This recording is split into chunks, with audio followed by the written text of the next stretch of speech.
Welcome to Tomversations, a monthly conversation with me, your host, Tom Hollingsworth, on a variety of technical subjects. Today, I'd like to talk a little bit about cloud. Now, you're probably no stranger to cloud because that's the way that life is pulling all of our technology right now, whether it's an application running in the cloud or your own infrastructure being ported from on-premises data centers into somebody else's on-premises data center in Virginia or Oregon or wherever the case may be. But I wanted to talk about something specific. I wanted to talk about multi-cloud. So let's have a conversation about that. What is multi-cloud? Well, in essence, multi-cloud is just what it sounds like. You are using multiple clouds to do things. Now, there's a bunch of reasons why you would be using multi-cloud. And I want to dive into the first set of them before I talk about why you might find yourself in a multi-cloud environment without realizing it. So in my mind, multi-cloud really has three main drivers. You are trying to build a resilient application infrastructure, you are looking to save money, or you're trying to do best of breed with clouds. Let's dig into each of those a little bit. So you want to build a resilient application infrastructure, and you're going to leverage multi-cloud to do it. You're lying to yourself or to someone else. This is a very bogus reason. Why? Well, because you're not actually looking to build a resilient application infrastructure. Why? Because you forgot to build the resilient application part of your infrastructure. Okay. When people tell me that they're using multi-cloud to build a fault-tolerant application a la Netflix, I ask them, oh, cool. So you've ported your application to multiple availability zones inside of whichever cloud you're using. And that's usually when I get some interesting looks of, well, no, we wanted to make sure that it was really resilient. I'm like, oh, so this is the problem that I used to run into when we were doing networking, where I had companies who insisted that they needed to run multiple providers cabling into their building to ensure that all of their networking was fault tolerant. And then when I mentioned that they were running both of the cables into the same router and that couldn't truly be fault tolerant, they got confused. The availability zone test is something that a friend of mine, Corey Quinn, came up with when he was talking about multi-cloud challenges with Google Cloud in a video that I'll link in the show notes. But essentially, think about it like this. Availability zones are a cheap aspirational form of multi-cloud because they're going to give you all of the challenges that you would have to face when doing multiple cloud deployments, but you're going to get a lot of the benefits without having to pay an extra bill. Availability zones are essentially another version of that cloud that runs somewhere else.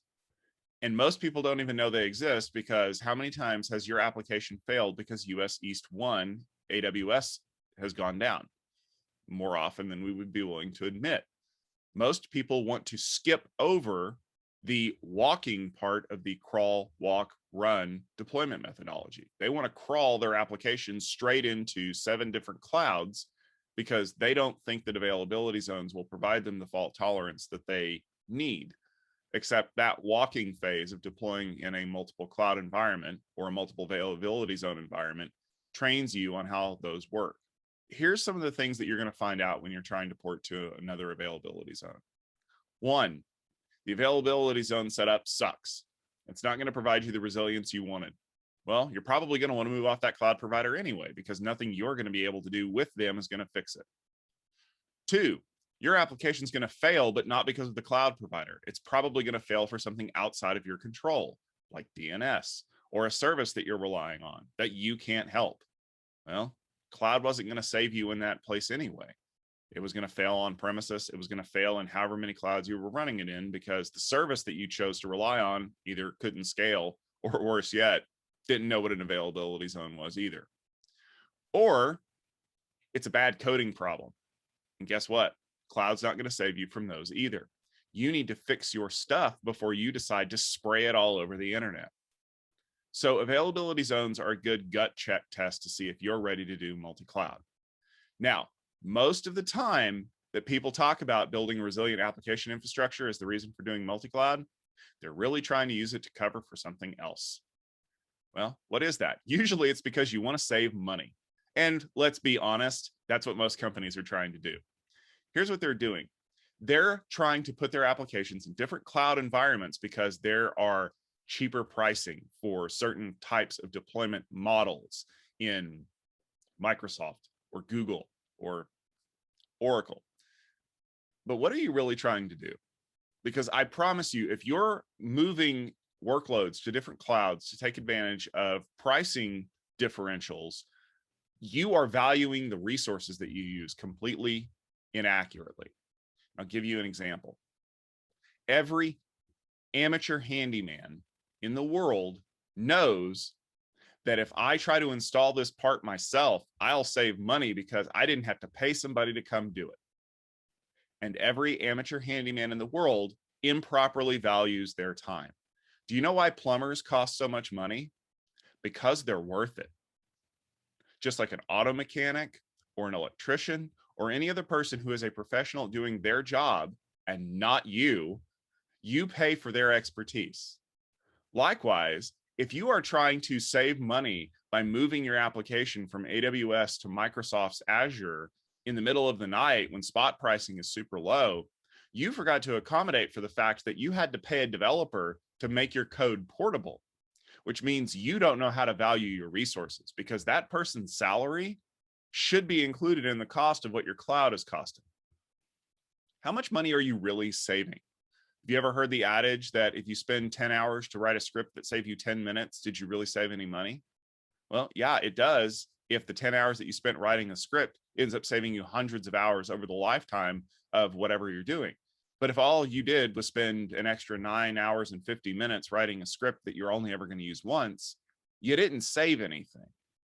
So people have a bad habit of undervaluing their fixed assets like salaries and people who are already working and overvaluing the meager amount of savings that they can get from moving their application from one cloud to the next. And when you do this, you are adding complexity into the entire situation. And complexity costs a lot of money. And it doesn't always cost money in a form that can be returned to you as a cash savings. So you're lying to yourself because you think you're building a more resilient application infrastructure, when really what you're trying to do is save money. But what is the other reason? Well, you're probably trying to build something that's called best of breed cloud. And this is really where multi-cloud starts hitting home for folks. You have resources that you are storing in a cloud because that's the best place to store them. Maybe your development team is running on Azure and they're used to using Visual Studio tools. Well, that means your development code's probably going to need to sit on Azure, or you're storing things in GitHub, or you use Microsoft email instead of Google. This is where a lot of people end up when in their multi-cloud journey. It's because you want the resources of a particular vendor because they're the best at what they do. You know, Google is the best place to do my code development. Oracle is the best place to store my database because they're holding a gun to my head to make me store it there. You know, there's 100 different reasons why you would choose that. A lot of times it comes down to something very simple. Your developers are set in their ways and they really don't want to change what they're doing. And because the developers are the ones that are driving a lot of these transformations, you're going to do whatever they say. And then the money people get involved. So accounting wants to store all of your storage in Amazon because S3 buckets are cheap. Your developers want to change or want to store all their code in Microsoft Azure because that's where the development tools are cheap. And you're sitting over here with 2 different credit card bills trying to figure out which one you want to consolidate. And you can't because you're no longer in control of your cloud journey. The people who are making the decisions for you are. And you're not going to be able to fix that. So you just throw your hands up in the air and say, oh, well, now we're a multi-cloud company. We'll let all of the accounting wonks figure it out. The other reason why you might be in a multi-cloud situation using best of breed cloud is not because you're using the best cloud, but you may be using the only cloud that works for the workload you're trying to port. Technical debt doesn't go away because you're in the cloud. And so if the cloud that you're using supports COBOL code or Fortran programs or some other system that only works on one cloud, Oracle, you are going to have to deal with that technical debt. And that means you're probably going to have to pay a bill to a cloud provider you didn't want to have to pay in the first place because you don't have any other way to do it. That means you're going to have to spend a lot more time unwinding the debt, or you're going to have to pay a lot more money to that cloud provider. So I said that there's a lot of reasons why people would get involved in multi-cloud. And I listed off a bunch of reasons just now. But those all assume that you're being a multi-cloud company on purpose. Did you accidentally find yourself in multi-cloud? It happens more often than you might think. You could have a company standard that all of your resources are going to be deployed on AWS. And then you install a new application or a new program that your users are going to use, and the database is hosted on Oracle, or it's hosted on Microsoft, or it's hosted on some hobby kit custom cloud provider that you're not 100% certain will live to see another month, but you can't move it because your dependency is on that particular application or on that particular database. And a lot of companies are finding themselves in a multi-cloud environment without realizing it. And you may not even realize you're multi-cloud. You may be paying the provider to take care of this for you, and you don't realize that there's anything amiss until you read in the news that there's a huge Azure outage from bad code deployment, and suddenly your application stops working because, surprise, your database was hosted on Azure the whole time and you never realized it. The thing to think about when it comes to multi-cloud deployments on accident is that you are trading flexibility for simplicity. Flexibility gives you the opportunity to deploy those workloads all across the place. That's what aspirational multi-cloud really feels like to me, is the idea that I can put this workload anywhere that I want. But accidental multi-cloud usually means that in order to make it as simple as possible, we're going to deploy it to this one place, usually for one of the reasons above, because we're trying to save money or because it's the best place to deploy it, and we're never going to move it there.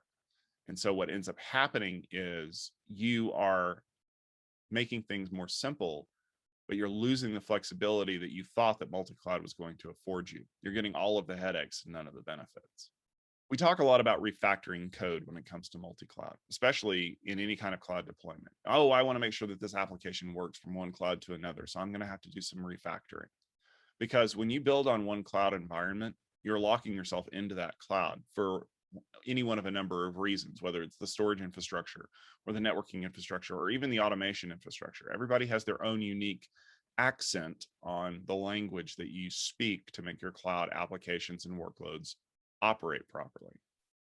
But when you try to use multi-cloud, you are going to have to translate all of those operational tasking functions into whatever the new cloud works on. And so we talk about refactoring your applications. Well, that's great, but you have to understand how refactoring is going to affect them, and they may not even understand it themselves. So give your developers a quick little task. Have them rewrite all of their code in a slightly different language. You don't have to go as crazy as having them rewrite it from, I don't know, Rust into COBOL or from Go into Fortran, but have them do something simple like, oh, take all that code in C++ and rewrite it in C. Not so easy, is it? Well, you're making a simple translation. You're taking one output stream, a set of code that gives me a certain output, and all I'm doing is rewriting it into a different language that gives me the same output, right? How hard can that be? Well, if you're a developer, you're probably screaming at your camera or your screen right now going, it's stupidly hard. Well, yeah, that's the point. And that's what multi-cloud introduces, except instead of rewriting Python or Go, we're changing the way that our networking models work. And yeah, networking is networking under the hood, but ask anyone who's ever worked on Cisco, Juniper, Arista, Aruba, or any other kind of code or operating system, and they'll tell you that just because you know what you want to get out of the system doesn't mean you know how to achieve it. So you need to make sure that your developers understand that multi-cloud doesn't work that way, and refactoring is a lot harder than they're anticipating, especially if you're refactoring for the same outputs on a different system. One of the things that has brought a lot of these ideas to light is a recent report from a company called Prosimo. And I had a chance to sit down and talk to them about that report that was released on June the 16th. And some of the findings in it are very fascinating. I'll put a link to the report in the show notes and you can download it and read it for yourself.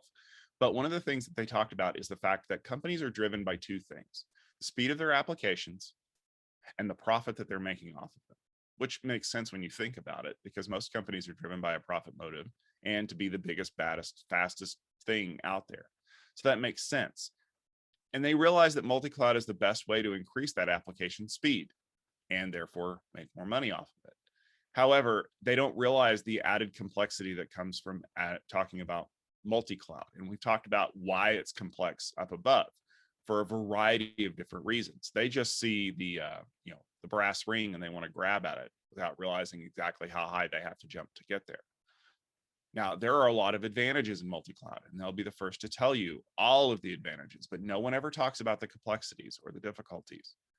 And if you think that they might even be talking about some of the complexities, mention security. Mention what happens whenever you increase your attack surface, double it or triple it or quadruple it, because now you're deploying these workloads to clouds that have completely different security infrastructures. I'm sure if it's any CEO worth their salt, they're going to run screaming into the night because you just brought up the one hitch in their plan that they didn't account for security. A lot of the advantages that you see when you're chasing these multi-cloud aspirations are really more transient than you realize. One of the things that I can remember, even from all the way back in the very first demos that I saw from software-defined networking, is the idea of changing the workload network connection based on time of day routing. Is it cheaper to use this connection to send my traffic from the US to the Far East overnight because this provider has cheaper route rates at 4 a.m.?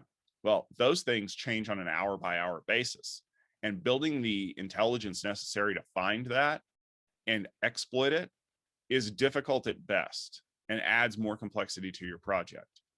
And that is building a whole lot of extra command and control on top of a multi-cloud deployment, which is already complex enough, for very little gain. You're spending dollars to make tiny little sense, which makes no sense when you think about it. Here's the key. According to Prosimo, and this is something I truly believe too, simplicity saves more money in the long run than any fancy deployment models, than any creative refactoring, than any type of multi-cloud deployment that you're doing either because it looks cool or because it's going to get you listed on the front page of a magazine. The more simple you can make it, the more accurately that you can allocate resources on your project, the faster that you can get things done, the more money you're going to save. Don't spend dollars chasing cents that you're never going to see. I want to thank you very much for joining me for this episode of Tomversations. I hope that you learned a little bit about multi-cloud and some of the challenges. I want to thank Corey Quinn for his excellent Google Cloud video that I'll link in the show notes. And I also want to thank Prosimo for letting me take a look at the report that we'll also have linked in the show notes. Great resources out there if you want to learn more about multi-cloud. I'll also link to some of my favorite cloud podcasts and blogs, and you definitely want to go check those out if this is something that's interesting to you. You can also find more great content around cloud and networking and a variety of other topics on our website at gestaltit.com. And you can subscribe to our monthly Tomversations podcasts by heading over to our YouTube channel at youtube.com/gestaltitvideo. I'll be back next month with a Tomversation, and I can't wait to talk to you then.